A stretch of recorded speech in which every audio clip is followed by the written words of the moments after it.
നമസ്കാരം സുഹൃത്തുക്കളെ. നടനും സംവിധായകനുമായ പൃഥ്വിരാജിനെ പറ്റി ഇനിയൊരു വീഡിയോ ഉടനെ എങ്ങും ചെയ്യുന്നില്ല എന്ന് തീരുമാനിച്ചിരുന്ന ആളാണ് ഞാൻ. പക്ഷേ വീണ്ടും ഒരെണ്ണം കൂടി ചെയ്യേണ്ടി വന്നിരിക്കുകയാണ്. കാരണം ഈ വീഡിയോ ചെയ്യുന്നത് അയാളുടെ പരാജയം ഒരിക്കൽ കൂടെ ഉറപ്പിച്ചുകൊണ്ട് മറ്റുള്ളവരെ കാണിക്കാൻ വേണ്ടിയിട്ടല്ല. അയാൾ ഇന്ന് എത്തപ്പെട്ടിരിക്കുന്ന ഈ ഒരു പടുകുഴിയുണ്ടല്ലോ, ഇത് പലർക്കുമുള്ള ഒരു മുന്നറിയിപ്പാണ്. ഈ അനാവശ്യമായിട്ട് ചില പ്രോപ്പഗണ്ടകൾക്ക് വഴങ്ങിക്കൊടുക്കുകയും മറ്റു ചില നിക്ഷിപ്ത താല്പര്യക്കാർക്ക് വേണ്ടിയിട്ടൊക്കെ പ്രവർത്തിക്കുകയൊക്കെ ചെയ്യുന്നവർ അവരുടെ ആവശ്യം കഴിഞ്ഞാൽ അവരും കൈയൊഴിയും, താൻ വെറുപ്പിച്ചുകൊണ്ടിരുന്ന ആൾക്കാരും കൈയൊഴിയും, അവസാനം തനിക്ക് താനും പുരയ്ക്ക് തോന്നുമെന്നൊക്കെ പറയുന്ന ഒരു അവസ്ഥയിലേക്ക് എത്തപ്പെടും എന്നത് മനസ്സിലാക്കാൻ വേണ്ടിയിട്ടാണ് ഇത് ചെയ്യുന്നത്. അപ്പോൾ ഇത് കേൾക്കുമ്പോൾ നിങ്ങൾ വിചാരിക്കും അയാളുടെ 1-2 പടങ്ങൾ അവസാനമായിട്ട് ഇറങ്ങിയത് പരാജയപ്പെട്ട കാര്യം ആണ് പറയുന്നത്. അത് ഞാൻ നേരത്തെ ചെയ്തു കഴിഞ്ഞാണ്, അത് പറയേണ്ട കാര്യമില്ല. ഇപ്പോൾ ലാസ്റ്റ് ഇറങ്ങിയ സിനിമയും പരാജയപ്പെട്ടു. അപ്പോൾ അയാളുടെ തന്നെ ഫാൻസ് പറയുന്ന പോലെ പടം മോശമാണെങ്കിൽ മമ്മൂട്ടിയാണെങ്കിലും മോഹൻലാൽ അഭിനയിച്ചാലും പരാജയപ്പെടും, അതിൻ്റെ ഭാഗമാണ് എന്ന് അവർ അവകാശപ്പെടുന്നു, അല്ലെങ്കിൽ അവർ ന്യായീകരിക്കാൻ ശ്രമിക്കുന്നു. പക്ഷേ അവിടെ അയാളുടെ എത്ര നല്ല പടമാണെങ്കിലും കാണില്ല എന്ന് ശബ്ദമെടുത്തിരിക്കുന്ന ആൾക്കാർ കൂടി ഉണ്ടെങ്കിൽ ആ പരാജയത്തിന് ആക്കം കൂടും. ഇവിടെ പക്ഷേ സിനിമ പരാജയപ്പെട്ട കാര്യത്തെപ്പറ്റിയല്ല ഞാൻ പറയാൻ പോകുന്നത്. അയാളൊക്കെ ഒരു കാലത്ത് സോഷ്യൽ മീഡിയയിൽ ഒരു പോസ്റ്റ് ഇട്ടാൽ അത് കേരളത്തിൽ മാത്രമല്ല വാർത്തയാവുന്നത്, ദേശീയ തലത്തിൽ വരെ വാർത്തയാവുമായിരുന്നു. എന്നാൽ ഇന്നത്തെ അയാളുടെ അവസ്ഥയൊന്ന് നോക്കുക. പരമദയനീയം എന്നേ പറയാനുള്ളൂ. 7-8 മണിക്കൂറൊക്കെ കഴിഞ്ഞാലും കഷ്ടിച്ച് 1000 പേര്, അതായത് 1K ലൈക്കൊക്കെ മാത്രമാണ്. ചില പോസ്റ്റുകൾക്കൊക്കെ 500 പോലുമില്ല. അയാൾ അതിൻ്റെ ഇടയ്ക്ക് പ്രിയങ്ക ചോപ്രയുടെ ബർത്ത്ഡേക്ക് വിഷ് ചെയ്തിട്ടുള്ളൊരു പോസ്റ്റിന് മാത്രമാണ് ഏതാണ്ട് 3000-ന് മുകളിൽ ലൈക്ക് പോയിരിക്കുന്നത്. വളരെ ദയനീയമായി പോയിക്കൊണ്ടിരിക്കുകയാണ് അയാളുടെ സോഷ്യൽ മീഡിയ പിന്തുണ പോലും. അവിടെ ഉള്ള കമൻറ്റുകളിൽ ഭൂരിപക്ഷവും അയാൾക്ക് നെഗറ്റീവാണ്, അയാൾക്കെതിരെയുള്ള കമൻറ്റുകളാണ് വരുന്നത്. ഇവിടെ നമ്മൾ നോക്കിക്കഴിഞ്ഞാൽ അയാളെ സപ്പോർട്ട് ചെയ്യാനായിട്ട് ഒരു പ്രത്യേക കൂട്ടർ ആ കമൻറ്റുകളൊന്നും കാണാനില്ല. അതായത് അയാളെ ഒരു സമയത്ത് പൊക്കിക്കൊണ്ട് നടന്നിരുന്നവർ, അല്ലെങ്കിൽ ഈ പരിപാടിയെല്ലാം ഒപ്പിച്ചത് ആർക്കൊക്കെ വേണ്ടിയാണോ ആ കൂട്ടർ അയാൾക്കൊരു ആപത്ത് കാലം വന്നപ്പോൾ അയാളെ മുഴുവനായിട്ട് കൈവെടിഞ്ഞിരിക്കുന്ന ഒരു കാഴ്ചയാണ് നമുക്കവിടെ കാണാൻ സാധിക്കുന്നത്. പൃഥ്വിരാജ് എന്ന നടനെ കമ്പയർ ചെയ്യേണ്ടത് തീർച്ചയായിട്ടും മറ്റൊരു നടനും മറ്റുമൊക്കെ ആയിട്ടാണ് ഇത്തരം കാര്യങ്ങൾ. പക്ഷേ അങ്ങോട്ടേക്ക് പോകേണ്ട കാര്യം പോലും ഇല്ല. കാരണം ഒരു സാധാരണ ഒരു സീരിയൽ നടനോ നടിയോ വെറുതെ ഒരു പോസ്റ്റ് ഇട്ടാൽ പോലും ഇതിൽ കൂടുതൽ ആളുകൾ അത് കാണുന്നു, അതിൽ പ്രതികരിക്കുന്നു. എന്നാൽ അവസാനം ഇറങ്ങിയ സിനിമയ്ക്ക് വേണ്ടിയിട്ട് മണിക്കൂറുകൾ വെച്ച് അയാൾ തന്നെ ഇരുന്നുകൊണ്ട് മാർക്കറ്റ് ചെയ്യുകയാണ്. എന്നിട്ട് പോലും അതിനെ തിരിഞ്ഞു നോക്കാൻ അയാളെ ഒരിക്കൽ പൊക്കിക്കൊണ്ട് നടന്നിരുന്ന ആളുകൾ പോലുമില്ല. അവരൊക്കെ ഇപ്പോൾ രാഹുൽ മാങ്കൂട്ടത്തിൻ്റെ പോസ്റ്റിൻ്റെ അവിടെ കാണും. ഒന്ന് ഓർത്തു നോക്കുക, ഈ കഴിഞ്ഞ കുറച്ച് കാലങ്ങൾക്ക് മുമ്പ് ഇവിടെയുള്ള, അതായത് രാഷ്ട്രീയ ജാതിമത ഭേദമില്ലാതെ തന്നെ സ്ത്രീകളിൽ നല്ലൊരു ഭാഗവും വെറുപ്പോടെ തന്നെ സംസാരിച്ചിരുന്ന ഒരു പേരാണ് രാഹുൽ മാങ്കൂട്ടത്തിൽ എന്നത്. കാരണം അയാളുടേതായിട്ട് പുറത്ത് വന്ന വാർത്തകളും മറ്റുമാണ് അങ്ങനെ ഒരു ഇമേജ് പുള്ളിക്ക് ഉണ്ടാക്കി കൊടുത്തത്. പുള്ളിയെ അയാളുടെ പാർട്ടി തന്നെ പുറത്താക്കുകയും ചെയ്തതാണ്. അപ്പോൾ അത്രയേറെ വെറുക്കപ്പെട്ട ഒരാൾ ഈ അടുത്ത കാലത്ത് ഉണ്ടായിട്ടില്ല. പക്ഷേ അയാൾ ഒരു പോസ്റ്റ് ഇട്ടാൽ പോലും 30,000-വും 40,000 പേരൊക്കെയാണ് അതിൽ ലൈക്ക് അടിക്കുന്നത്. അതിൽ ബഹുഭൂരിപക്ഷവും കമൻ്റ് ഇടുന്നത്, അനുകൂലിച്ചുകൊണ്ട് കമൻ്റ് ഇടുന്നത് ഒരു പ്രത്യേക കൂട്ടരാണ്. ഈ പൃഥ്വിരാജിന് സപ്പോർട്ട് ചെയ്യേണ്ടിയിരുന്ന ആളുകൾ പൃഥ്വിരാജിൻ്റെ പോസ്റ്റുകൾ തിരിഞ്ഞു പോലും നോക്കാതെ അവിടെ പോയിട്ടാണ് സപ്പോർട്ട് ചെയ്തുകൊണ്ടിരിക്കുന്നത്. അവിടെ പൃഥ്വിരാജിനെ പോലെയുള്ളവർ മനസ്സിലാക്കേണ്ട ഒരു കാര്യമുണ്ട്. നിങ്ങളെ കൊണ്ടുള്ള ആവശ്യം അവർക്ക് കഴിഞ്ഞു, നിങ്ങളെ അവർ കൈയൊടിഞ്ഞു. യഥാർത്ഥത്തിൽ നിങ്ങളുടെ സിനിമ തിയേറ്ററിൽ പോയി കാശ് മുടക്കി ടിക്കറ്റ് എടുത്ത് കണ്ട് നിങ്ങളെ സപ്പോർട്ട് ചെയ്തില്ല എങ്കിൽ കൂടിയും കുഴപ്പമില്ലായിരുന്നു. അതിപ്പോൾ കാശ് മുടക്കേണ്ട കാര്യമാണല്ലോ, ഇപ്പോഴത്തെ ടിക്കറ്റ് റേറ്റൊക്കെ അറിയാമല്ലോ. അപ്പോൾ അത് കൂടാതെ അത് ചെയ്തില്ല എങ്കിലും കുഴപ്പമില്ലായിരുന്നു. പക്ഷേ വലിയ പൈസ മടക്കൊന്നും ഇല്ലാത്ത കേസാണ് നിങ്ങളുടെ പോസ്റ്റുകളൊന്ന് ഷെയർ ചെയ്യുക, അല്ലെങ്കിൽ അതിലൊന്ന് ലൈക്ക് അടിക്കുക, അതിൽ നല്ലൊരു കമൻ്റ് ഇടുക എന്നത്. അതുപോലും ആ കൂട്ടർ ചെയ്യുന്നില്ല. ഒന്ന് ഓർത്തു നോക്കൂ, നിങ്ങൾ ആർക്ക് വേണ്ടിയിട്ടാണ് എമ്പുരാനിൽ പ്രോപ്പഗണ്ട കുത്തിക്കയറ്റിയത്? നിങ്ങളുടെ കഥാപാത്രത്തിൻ്റെ പേര് പോലും പാകിസ്ഥാനിലെ 2 തീവ്രവാദ നേതാക്കളുടെ പേരുകൾ കൂട്ടിച്ചേർത്തിട്ട് മസൂദ് സയ്യിദ് എന്നൊക്കെ പറഞ്ഞിട്ടാണ് എടുത്തത്. അത് പോട്ടെ, ശരി. ഹലാൽ ഫ്ലാറ്റിന് പരസ്യം ചെയ്തതാണ് നിങ്ങൾ.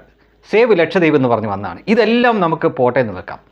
CAA വിരുദ്ധ സമരം നടന്ന സമയത്ത് അവർക്ക് അനുകൂലമായിട്ട് നിന്ന് പോസ്റ്റ് ഇടുകയും അത് ദേശീയ തലത്തിൽ തന്നെ വാർത്തയാവുകയും ചെയ്തതാണ്. അപ്പോൾ ആ ഒരൊറ്റ സംഭവം മാത്രം മതി. തങ്ങളുടെ കൂടെ തങ്ങൾക്കൊരാവശ്യം വന്നപ്പോൾ കട്ടയ്ക്ക് നിന്ന ഒരാൾക്ക് ഒരു മോശം സമയം വന്നപ്പോൾ അയാളുടെ സിനിമ കണ്ട് വിജയിപ്പിച്ച് കൊടുക്കേണ്ട നിങ്ങൾ. കുറഞ്ഞ പക്ഷം അയാളുടെ സോഷ്യൽ മീഡിയയിൽ അയാൾ ഇടുന്ന പോസ്റ്റുകളൊരു ചെറിയ രീതിയിലെങ്കിലും ഒന്ന് വൈറലാക്കി കൊടുത്തുകൂടെ? ഇതിപ്പോൾ അയാൾ ഈ മുൻനിരയിൽ നിൽക്കുന്ന നടനാണ് എന്ന് പറയാൻ അയാൾക്ക് തന്നെ നാണക്കേടാവുന്ന ഒരു അവസ്ഥയിലെത്തി നിൽക്കുകയാണ്.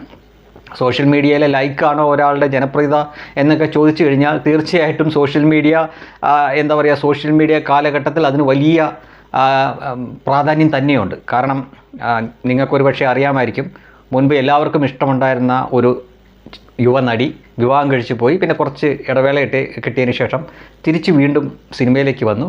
പക്ഷേ ആ സമയത്തേക്കും ആളുകളുടെ, അതായത് പ്രത്യേകിച്ച് സോഷ്യൽ മീഡിയയിലെ ഒക്കെയുള്ള ആളുകൾക്ക് വേറൊരു യുവ നടനോട് വലിയ താല്പര്യമായി, അയാളുടെ ചിരിയും മറ്റുമൊക്കെ അവർക്ക് വലിയ കാര്യമായി. അയാൾ ഒരു സംവിധായകൻ കൂടിയാണ്. അയാളെ ഇങ്ങനെ പൊക്കിക്കൊണ്ടുവരുന്നു. ആ സമയത്ത് ഈ നടനും ഈ സംവിധായകനുമായിട്ടുള്ള വ്യക്തിയായിട്ട് ഈ മുൻപ് ഉണ്ടായിരുന്ന ഈ യുവനടി, ആ നടിക്ക് അങ്ങനെ ഹേറ്റേഴ്സ് ആരുമില്ല, ആർക്കും ആ നടിയോട് ഒരു വിരോധമൊന്നുമില്ല. മറ്റൊരു നടനെ തന്നെയാണ് നടി കിട്ടിയത്. ആ നടിയും ഈ സംവിധായകനും നടനുമായിട്ടുള്ള ആളുമായിട്ട് മലയാളത്തിലെ മറ്റൊരു നടി എന്ന് തന്നെ പറയാം, പക്ഷേ കൂടുതലും സോഷ്യൽ മീഡിയയിലൊക്കെയാണ് അവർ കൂടുതൽ ആക്റ്റീവായിരിക്കുന്നത്. അവരുടെ ഒരു ഇൻ്റർവ്യൂ ഇരുന്ന് കൊടുത്തു ഇവർ. അപ്പോൾ ആ ഇൻ്റർവ്യൂ പതിവ് പോലെ തന്നെ വൈറലായി. പക്ഷേ അവിടെ ഈ പഴയ രീതിയിൽ സ്വാഭാവികമായിട്ട് ഇടപഴകാൻ ഈ നടിക്ക് പറ്റിയില്ല. അവിടെ സ്കോർ ചെയ്തത് ഈ സംവിധായക നടനാണ്, യുവ നടനാണ്. അപ്പോൾ അതിൽ ഒരുപാട് കമൻറ്റുകളുണ്ടായിരുന്നു ഈ നടിയെ കുറ്റപ്പെടുത്തിക്കൊണ്ട്, അല്ലെങ്കിൽ ഈ നടി ഇവിടെ ആർട്ടിഫിഷ്യലായിട്ടാണ് ബിഹേവ് ചെയ്യുന്നത്, സ്വാഭാവികമായിട്ട് ചെയ്യുന്ന നടനാണെന്നുള്ള തരത്തിൽ. അത് ഈ നടിക്ക് ഭയങ്കരമായിട്ട് മാനസിക വിഷമമുണ്ടാക്കി. അപ്പോൾ സോഷ്യൽ മീഡിയ എത്രമാത്രം ഇത്തരക്കാരെ സ്വാധീനിക്കുന്നുണ്ട് എന്നുള്ളൊരു തെളിവായിട്ടാണ് ഞാനിത് പറഞ്ഞത്. അപ്പോൾ തീർച്ചയായിട്ടും സോഷ്യൽ മീഡിയയിലെ ലൈക്കും കമൻറ്റും പ്രതികരണവും ഒക്കെ അവരെ മാത്രമല്ല സാധാരണപ്പെട്ടവരെയും സ്വാധീനിക്കാറുണ്ട്. അപ്പോൾ അവിടെയാണ് നമ്മൾ ഇത് കണക്കാക്കേണ്ടത്. പൃഥ്വിരാജിനെ പോലെ മുൻനിരയിൽ നിൽക്കുന്ന ഒരു നടൻ, എവിടെയോ എത്തേണ്ടിയിരുന്ന ഒരു നടൻ, ഒരു സ്വന്തം സിനിമയ്ക്ക് അത് പരസ്യം ചെയ്യാൻ വേണ്ടിയിട്ട് ഒരു പോസ്റ്റ് ഇട്ടാൽ അതിനെ 7-8 മണിക്കൂർ കൊണ്ട് കഷ്ടിച്ച് കിട്ടുന്നത് 1K ലൈക്കാണ്. എന്നാൽ ആലോചിച്ച് നോക്കുക. ഇപ്പോൾ സംഖ്യകൾ കൊടുക്കാത്തതാണെന്നൊക്കെ ചിലർ പറയുമായിരിക്കും. പക്ഷേ അപ്പോഴും നിങ്ങൾ ഒന്ന് നോക്കൂ, മമ്മൂട്ടി എന്ന് പറഞ്ഞ നടനിട്ടാൽ, അല്ലെങ്കിൽ ആസിഫ് അലി എന്ന് പറഞ്ഞ നടനിട്ടാൽ പോലും ഇതിൻ്റെ എത്രയോ ഇരട്ടി അവർക്ക് പ്രതികരണവും ലൈക്കായിട്ട് കിട്ടും. അപ്പോൾ എവിടെയാണ് ഈ പൃഥ്വിരാജിന് പറ്റിയത് എന്ന് അയാൾ തന്നെയാണ് ചിന്തിക്കേണ്ടത്. അയാൾ ഒരു വിഭാഗം ആളുകളെ വെറുപ്പിച്ച് വെച്ചിരിക്കുന്നു. ഓക്കെ, അവരുടെ ലൈക്കോ പ്രതികരണമോ ഇല്ല എന്ന് തന്നെ വെക്കുക. പക്ഷെ താൻ ആർക്ക് വേണ്ടിയിട്ടാണോ നിലകൊണ്ടത് അവരെങ്കിലും തന്നെ തൻ്റെ കൂടെ നിൽക്കേണ്ടതല്ലേ? അതും വലിയ പൈസ മുടക്കൊന്നും ഇല്ലാത്ത കാര്യമാണേ. ഈ പോസ്റ്റുകളൊന്ന് ഷെയർ ചെയ്യുകയോ ഒരു ലൈക്ക് അടിക്കുകയോ ഒരു കുഞ്ഞ് കമൻറ്റ് ഇട്ടാൽ മതി. പക്ഷെ അതുപോലും ചെയ്യാതെ ഇങ്ങനെ ഒരാൾ ജീവിച്ചിരിപ്പുണ്ടോ എന്നുള്ള ഇത് ഒരു തരത്തിൽ പോലും അവർ പരിഗണിക്കാതെ കംപ്ലീറ്റ് ആയിട്ട് ഒഴിവാക്കി വിട്ടിട്ട് ഒരാവശ്യമില്ലാതെ രാഹുൽ മാങ്കൂട്ടത്തിൻ്റെ പോസ്റ്റുകൾക്ക് വൈറലാക്കി കൊടുക്കുന്നു. അവിടെ പോയി കമൻ്റ് ഇട്ട് അയാൾക്ക് സപ്പോർട്ട് ചെയ്ത് കൊടുക്കുന്നു ഇതേ കൂട്ടർ.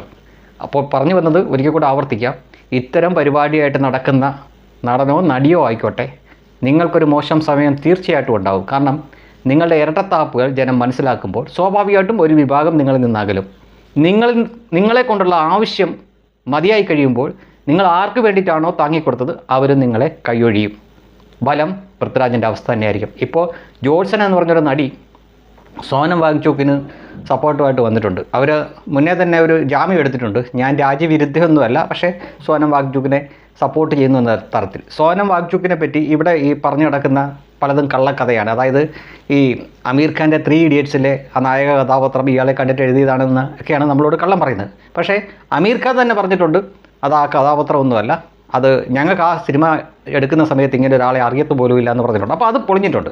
അപ്പോൾ അങ്ങനെ ഒരാളാണെന്ന തരത്തിലാണ് ഒരു സമയത്ത് ഇയാളെ പലരും സപ്പോർട്ട് ചെയ്തുകൊണ്ടിരുന്നത്. എന്നാൽ ഈ കാശ്മീരിലെ ജമ്മു കാശ്മീരിലെ ലഡാക്ക് ആ ഭാഗങ്ങളിലുള്ള യുവാക്കളെയൊക്കെ ചുമ്മാ ആവശ്യമില്ലാതെ പിരികേറ്റി 5-6 എണ്ണത്തിനെ കൊലയ്ക്ക് കൊടുത്ത മനുഷ്യനാണ് ഈ പറഞ്ഞ സോനം വാങ്ചോക്ക്. അയാളെയൊക്കെ പിന്താങ്ങിക്കൊണ്ടാണ് ഈ ഗായിക ജോൾസൺ ഇറങ്ങി വന്നിരിക്കുന്നത്. കണ്ടറിയണം ഇതിൻ്റെയൊക്കെ വിധി എന്താണെന്ന്.